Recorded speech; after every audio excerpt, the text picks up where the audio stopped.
وسلام على حبيبه المصطفى أما بعد فأعوذ بالله من الشيطان الرجيم بسم الله الرحمن الرحيم إن الله وملائكته يصلون على النبي يا أيها الذين آمنوا صلوا عليه وسلموا تسليما اللهم صل على سيدنا محمد معدن الجود والكرم وآله وأصحابه الكرام وابنه الكريم وبارك وسلم صلاة دائمة سرمدا أبدا۔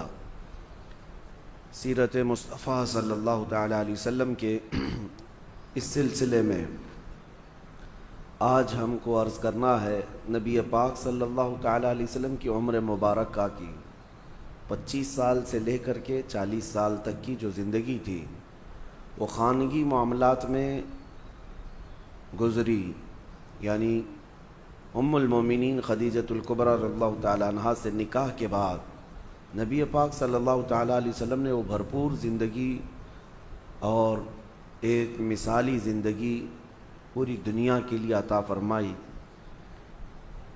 40 سال کی عمر پاک جب ہوئی آپ کی تو آپ تنہائی پسند کرنے لگ گئے، بھیڑ بھاڑ سے اپنے آپ کو دور کر لیا اور گوشے تنہائی میں جا کر کے زیادہ سے زیادہ عبادت کرنے کی خواہش ہونے لگی، اور اس غرض سے نبی پاک صلی اللہ علیہ وسلم مکہ سے تقریباً 4.5 کلومیٹر دور اس وقت خانہ کعبہ سے غار ہیرا میں جا کر کے عبادت کرتے تھے۔ ہیرا یہ جبل نور ایک پہاڑی ہے، اس پہاڑی کے اوپر ایک غار ہے، یہ تقریباً 3000 فٹ اونچا ہے۔ سب سے اوپر کی چوٹی پر جا کر نبی پاک صلی اللہ علیہ وسلم تنہائی اختیار کرتے تھے۔ یہ گوشہ نشینی تھی اور اس وقت تک ابھی کوئی وحی نہیں آئی تھی، نہ ہی کوئی آیت اتری تھی قرآن کی، لیکن اس سے پہلے ہی نبی پاک صلی اللہ علیہ وسلم 2 دن 3 دن تک اس غار میں تشریف لے جاتے تھے۔ اس وقت حضرت خدیجۃ الکبریٰ رضی اللہ تعالیٰ عنہا مکمل ساتھ رہیں، یہاں تک کہ آپ کے کھانے کا انتظام وہ خود کرتیں، گھر سے کھانا لے کر کے وہ خود جاتیں اور پہاڑ پر کھانا دے کر کے پھر واپس آتیں۔ آج ایک بار چڑھ جائے کوئی اس پہاڑ پر تو 8 دن تک پٹھے درد کرتے ہیں، اور حضرت خدیجۃ الکبریٰ رضی اللہ تعالیٰ عنہ دن میں 2 مرتبہ حضور پاک صلی اللہ علیہ وسلم کے پاس، کبھی 3 مرتبہ جاتی تھیں اور آتی تھیں خدمت مصطفیٰ میں۔ پھر یہ دن گزرتے رہے تو وہی ایک دن جب آپ کی عمر مبارک کا 40واں سال تھا، جبرائیل امین علیہ السلام آئے غار میں، اور وحی کے اترنے کے معاملات وہاں سے شروع ہوئے۔ جیسے کہ میں نے تفسیر کے پہلے دن بھی عرض کیا تھا کہ قرآن کی سب سے پہلی آیت کیسے نازل ہوئی۔ جبرائیل امین علیہ السلام آئے غار میں اور حضور اکرم صلی اللہ علیہ وسلم سے کہا اقرا، پڑھو۔ حضور نے فرمایا میں نہیں پڑھنے والا۔ پھر جبرائیل امین نے سینے سے سینہ لگا کر بہت تیزی سے بھیج دیا اور اس کے بعد پھر چھوڑ دیا، پھر کہا۔ 3 مرتبہ جبرائیل امین نے اس طرح سے کیا، سینے سے سینہ لگا کر کے معانقہ کرتے تھے، اور 4تھی مرتبہ میں جبرائیل امین نے کہا اقرأ بسم ربک الذی خلق، پڑھو اس رب کے نام سے جس نے پیدا کیا۔ نبی پاک صلی اللہ تعالیٰ علیہ وسلم نے پھر پڑھنا شروع فرمایا، یہاں تک کہ 5 آیتیں نازل ہوئی۔ یہ آیتیں لے کر کے نبی پاک صلی اللہ علیہ وسلم اترے، اور سب سے پہلے جو خبر دی گئی وحی کے اترنے کی وہ ام المومنین خدیجۃ الکبریٰ، حضرت خدیجۃ الکبریٰ حضور صلی اللہ علیہ وسلم کو لے کر کے ورقہ بن نوفل، اس زمانے میں عیسائیوں کے ایک بہت بڑے عالم کا نام ہے ورقہ بن نوفل، یہ ایک عبادت گزار شخص تھے۔ ان کے پاس حضرت خدیجہ لے کر کے گئیں، وہ ان کے خاندانی بزرگ بھی تھے، کہ معاملات پوچھنے کے لیے کہ یہ کیا معاملات ہیں۔ ورقہ بن نوفل کے پاس جانے کے بعد انہوں نے پوچھا نبی پاک صلی اللہ علیہ وسلم سے کہ کیا معاملہ ہوا آپ کے ساتھ۔ حضور نے پورا واقعہ بتایا، غار ہیرا میں کیا کیا پیش آیا۔ تو ورقہ بن نوفل نے کہا محمد صلی اللہ علیہ وسلم مبارک ہو، آپ کے پاس جو فرشتہ آیا وہ عام فرشتہ نہیں، بلکہ وہ پچھلے نبیوں کے پاس اللہ کا پیغام لے کر آتا تھا، اور اگر وہ فرشتہ آپ کے سامنے آیا ہے تو اللہ نے آپ کو نبوت کے لیے چنا ہے، آپ اس کے رسول ہیں، آپ اس کے نبی ہیں۔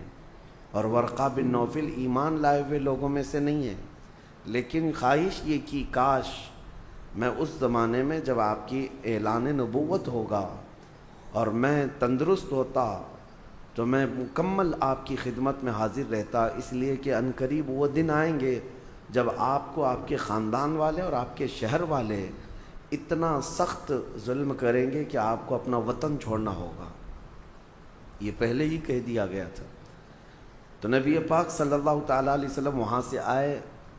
اب وحی کے اترنے کے سلسلے کو تھوڑے دنوں تک کے لیے اللہ نے موقوف رکھا، وحی نہیں آئی دوسری، لیکن رسول پاک صلی اللہ علیہ وسلم کو مکمل اس بات کی تمنا رہتی، اس وحی کے انتظار میں حضور صلی اللہ علیہ وسلم سرگرداں رہتے، کیونکہ ایک بار جو پیغام محبت آیا ہے اس پیغام محبت کو دوبارہ سننے کا شوق۔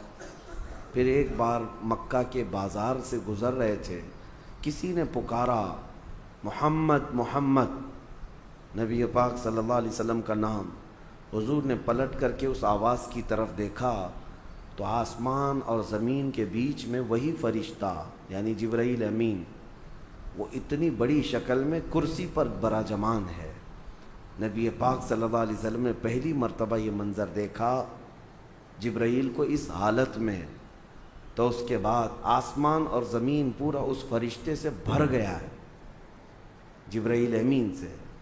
پھر نبی پاک صلی اللہ تعالیٰ علیہ وسلم گھر تشریف لائے اور پھر اس وقت کہنے لگے زمیلونی زمیلونی، مجھے چادر اوڑھاؤ، سخت ٹھنڈی لگ رہی ہے۔ جسم کے اندر وحی کے اترنے کے جو آثار تھے وہ پوری باڈی شیک ہوتی تھی۔ اس کے بعد آپ گھر میں لیٹے تھے، اسی حالت میں جبرائیل امین نے 19 آیتیں لے کر کے حضور اللہ تعالیٰ کی طرف سے پہنچایا۔ یا ایھا المدثر قم فانذر وربک فکبر، یہ آیتیں تھیں۔ اللہ تعالیٰ نے اپنے نبی کو مدثر کہہ کر پکارا، اے مدثر اٹھو، قم فانذر، لوگوں کو اللہ کا خوف دلاؤ، وربک فکبر، اور تمہارے رب کی تکبیر بلند کرو، اللہ اکبر کہو۔ پھر یہاں سے احکام شروع ہوئے۔ اب نبی پاک صلی اللہ تعالیٰ علیہ وسلم کو باضابطہ حکم ہوا کہ آپ اپنی قوم کے سامنے اعلان فرمائیں، اور اس سے پہلے اللہ تعالیٰ نے ایک حکم یہ فرمایا وَأَنذِرْ عَشِيرَتَكَ الْأَقْرَبِينَ، آپ پہلے اپنے رشتہ داروں کو اللہ کا خوف دلاؤ۔ سب سے پہلے جو شروعات ہوئی وہ یہاں سے، حضور اکرم صلی اللہ تعالیٰ علیہ وسلم نے سب سے پہلے اپنے گھر والوں میں اپنے سارے چچاؤں کو، اپنی پھوپھیوں کو، اپنے رشتہ داروں کو جمع کیا، اور جمع کر کے ان کے سامنے دعوت اسلام پیش کی۔ سب سے پہلا مرحلہ یہی تھا دعوت کا، اپنے گھر سے شروع کیا اور ان کے سامنے اس دعوت کو رکھا۔ ان میں اکثر لوگوں نے انکار کر دیا، اکثر لوگوں نے انکار کر دیا، وہ اپنے پرانے ڈھنگ پر ہی قائم رہے، کسی نے التفات نہیں کیا، توجہ نہیں کی۔ پھر یہاں تک کہ نبی پاک صلی اللہ علیہ وسلم کی جو امیج تھی پورے مکہ میں ویسی تھی کہ حضور کی بات پر لوگ آنکھ بند کر یقین کرتے تھے، بڑی بڑی امانتیں رکھتے تھے۔ تو ایک دن حضور صلی اللہ علیہ وسلم نے جبل ابو قبیس، وہاں پر مکہ میں ایک پہاڑی ہے یا اس کے قریب ایک پہاڑی، اس پہاڑی کے پاس سارے مکہ والوں کو بلایا کہ سب کے سب آ جاؤ، اور حضور کی آواز پر پورا مکہ جمع ہو گیا۔ تب نبی پاک صلی اللہ علیہ وسلم نے ان سے ایک سوال کیا، کہا کیا تمہارا خیال ہے میرے متعلق اگر میں یہ خبر دے دوں کہ اس پہاڑ کے پیچھے ایک فوج ہے جو تمہیں مارنے کے لیے کھڑی ہے، تو تم کیا میری اس بات کا یقین کرو گے؟ مکہ والوں نے ایک آواز میں کہا تھا، ہم نے تمہارے بچپن سے لے کر اب تک کبھی جھوٹ سنا ہی نہیں، اگر آپ اس بات کی خبر دیتے ہیں تو ہم یقین ہی نہیں بلکہ اس سے لڑنے کی تیاری بھی کریں گے۔ نبی پاک صلی اللہ علیہ وسلم نے فرمایا جب تمہیں میری بات پر اتنا یقین ہے تو سنو، اللہ ایک ہے اور میں اللہ کا آخری رسول ہوں، اور جن بتوں کے سامنے تم سر جھکاتے ہو یہ فضول ہے، یہ باطل ہیں۔ تو نبی پاک صلی اللہ علیہ وسلم کا جب یہ اعلان ہوا تو مجمع میں کھلبلی مچ گئی کہ ہمارے پرانے دین پر حملہ ہو گیا، ہمارے دھرم پر حملہ ہو گیا ہے۔ اور پھر اسی مجمع میں سے ایک شخص کھڑا ہوا اور اس نے سخت جملوں میں بات کہا، تبن لک یا محمد الہذا جمعتا، نعوذ باللہ، اس نے کہا برا ہو اے محمد تمہارے ہاتھ ٹوٹ جائیں، کیا تم نے اس کام کے لیے ہمیں یہاں جمع کیا تھا؟ یہ بولنے والا حضور صلی اللہ علیہ وسلم کا سگا چچا ابو لہب تھا۔ حضور پاک صلی اللہ علیہ وسلم کو زندگی میں سب سے پہلا برا جملہ کہنے والا یہی شخص تھا، کیونکہ اتنے سالوں میں کبھی کسی نے انگلی بھی نہیں اٹھائی، کبھی نہ اخلاق پر بات کی، نہ کسی نے سخت لہجے میں آپ سے بات کی، اخلاق کریمانہ وہ اعلیٰ معیار کے تھے۔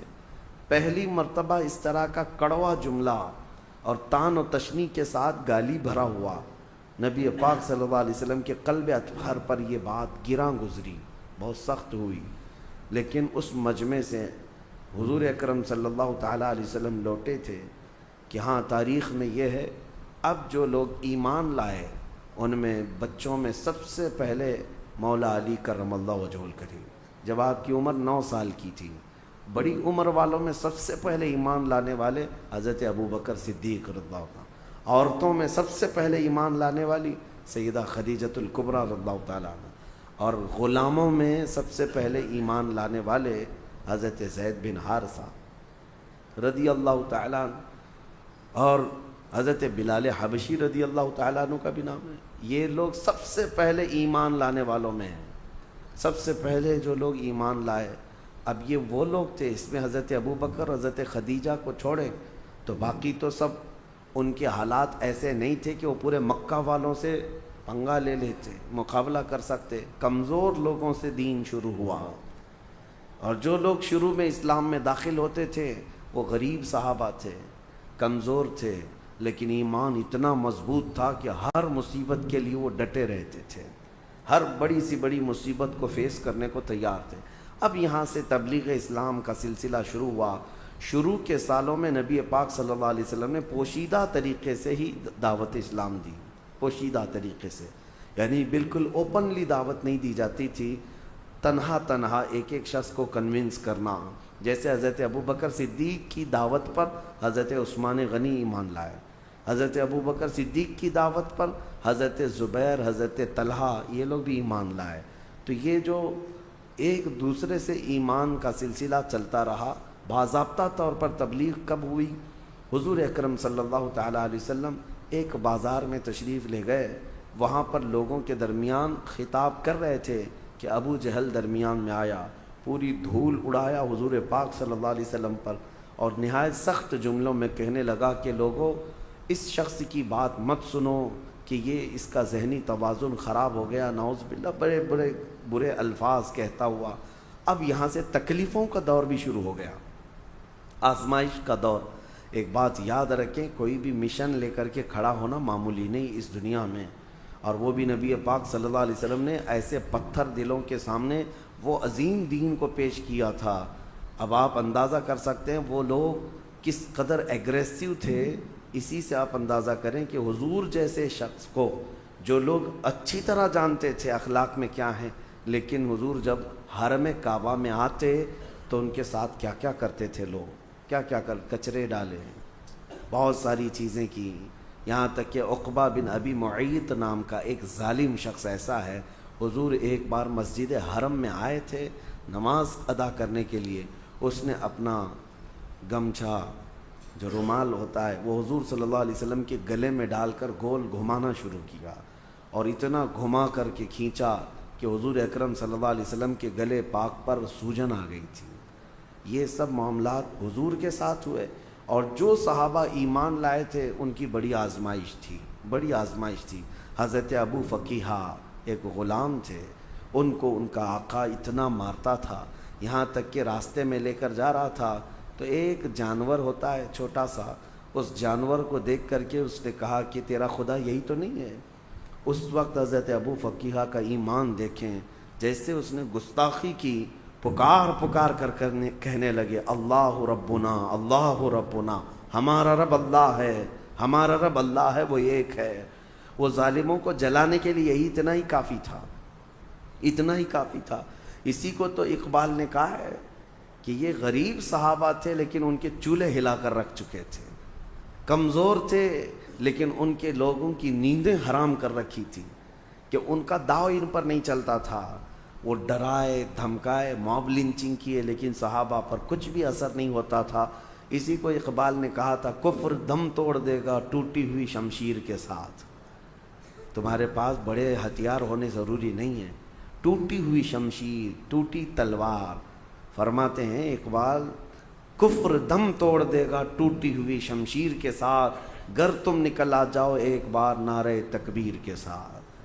ہاں وہ نعرہ تکبیر کس کا تھا؟ وہ صحابہ کا تھا۔ ہر گھڑی ہر لمحے اب جو تکلیف اٹھائے ہوئے صحابہ ہیں ان کی ایک لسٹ ہے لمبی، کون کون سے صحابہ ہیں جنہوں نے اسٹرگل کیا ہے بہت سخت طریقے سے۔ اس میں حضرت ابو فقیہہ، حضرت بلال حبشی، حضرت خباب ابن الارت، حضرت خبیب ابن عدی، حضرت عمار بن یاسر جن کو آگ میں جلایا گیا تھا، آگ میں جلایا گیا، حضرت سیدہ سمیہ جن کو گھوڑے کے ٹانگوں میں باندھ کر کے دوڑایا گیا تھا، وہ بڑی عمر کی خاتون تھی، ان کی شرمگاہ پر تیر مار کر کے انہیں شہید کیا گیا تھا۔ یہ اسلام کی سب سے پہلی شہیدہ ہے، سب سے پہلے شہید ہونے والی خاتون ہے۔ مکہ میں یہ جو اسٹرگل کا زمانہ شروع ہو گیا، تو اب میں آپ کو یہاں سٹیپ بائی سٹیپ عرض کروں گا۔ نبوت کے جو سال شروع ہوئے، پہلا سال، دوسرا سال، تیسرا سال، چوتھا سال، اس طرح سے 40 سال کی عمر پاک میں نبی پاک صلی اللہ علیہ وسلم نے اپنے نبوت کا اعلان فرمایا۔ آپ ایک بات یاد رکھیں، فرق محسوس کریں۔ بہت سارے لوگ یہ کہتے ہیں حضور 40 سال کی عمر میں نبی بنائے گئے۔ حضور نبی بنائے نہیں گئے، حضور نے تو فرمایا میں تو اس وقت بھی نبی تھا جب آدم علیہ السلام کو مٹی اور پانی میں گوندھا جا رہا تھا، وہ تو نبی اس وقت بھی تھے۔ اور نبی میرے آقا صلی اللہ علیہ وسلم اولین آخرین سب کے نبی ہیں، لیکن نبوت کا اعلان کرنے کا حکم 40 سال کی عمر میں ہو۔ اس کو ہمیشہ سے احتیاط کریں۔ بعض لوگ ایسی ہی بک جاتے ہیں کہ حضور کو 40 سال کی عمر میں نبوت ملی۔ نبوت ان کی زمانے سے تھی، لیکن اعلان کرنے کا حکم کب ہوا؟ 40 سال کی عمر میں۔ اب یہاں سے دور نبوت شروع ہوا، اب اس کو دور نبوت کہتے ہیں۔ 40 سال پہلے کی جو زندگی میں نے آپ کو رکھا وہ مختصراً وہ حضور کی ایک سیرت ایسی ہے جو آئیڈیل ہے، مثالی ہے۔ بچپنا، جوانی، شادی کے معاملات، تجارت کے معاملات 40 سال کی عمر تک۔ لیکن اب اصل جو یعنی پوری دنیا کے لیے اسوہ حسنہ ہے، جس کو قرآن نے کہا ہے لَقَدْ كَانَ لَكُمْ فِي رَسُولِ اللَّهِ أُسْوَةٌ حَسَنَةٌ، تمہارے لیے رسول اللہ کی زندگی بہترین آئیڈیل ہے، نمونہ ہے۔ اب وہ دور نبوت کو آپ کے سامنے رکھنا ہے۔ 23 سال تک، 40 سال کی عمر سے لے کر کے حضور اکرم صلی اللہ علیہ وسلم کی عمر جب 63 سال کی ہوئی، یہ پورا دور نبوت ہے۔ دور نبوت کو ہم 2 حصوں میں ڈیوائیڈ کرتے ہیں، ایک مکی حصہ ہے اور ایک مدنی حصہ ہے۔ 13 سال مکہ میں دور نبوت کے گزرے اور 10 سال مدینے میں دور نبوت کے گزرے۔ دونوں دور بہت الگ الگ ہے، ڈیفرنٹ ہیں۔ مجھے آپ کو اسٹیپ بائی اسٹیپ عرض کرنا ہے 13 سال مکہ میں کس طرح گزرے، پہلا سال کیا تھا، دوسرے سال کون سے واقعات پیش آئے، تیسرے سال کون سے واقعات پیش آئے۔ ہر ایک سال کی کچھ خصوصیات ہیں، وہ انشاءاللہ العزیز آپ کو سلسلہ بسلسلہ عرض کیے جائیں گے۔ مکہ کا دور مکمل اسٹرگل کا دور ہے، یہاں کوئی جہاد کی آیت نہیں اتری تھی۔ 13 سال صبر کیا گیا، ہر چیز کو سہا گیا ہے۔ لیکن جب ہجرت ہوئی، مدینے میں جانے کے بعد اسلامک حکومت اسٹیبلش ہوئی، اسٹیٹ آف اسلام جس کو کہیں آپ، یعنی سب سے پہلی چیز جو نبی پاک صلی اللہ علیہ وسلم نے قانون، پارلیمنٹ، ایک نظام جو قائم کیا وہ مدینہ طیبہ۔ مدینہ کی بھی 10 سال، پہلا مدنی سال، دوسرا مدنی سال، تیسرا مدنی سال، ہر ایک کی خصوصیات ہیں اور ان میں جنگیں بھی ہوئی ہیں۔ ہم اس کو تقسیم کر کے اب اصل سیرت کو یہاں سے آپ کے سامنے رکھتے ہیں۔ روزانہ میں انشاءاللہ العزیز سلسلہ بسلسلہ آپ کے سامنے رکھنے کی کوشش کرتا ہوں۔ اللہ کریم میرے آقا صلی اللہ تعالیٰ علیہ وسلم کی سیرت طیبہ پر ہمیں عمل کی توفیق عطا فرمائے۔ مولا کریم نبی پاک صلی اللہ علیہ وسلم کا سچا عشق اور سچی محبت ہمارے سینوں میں عطا فرمائے۔ وآخر دعوانا ان الحمد للہ رب العالمین۔ صلاۃ و سلام کی بکر۔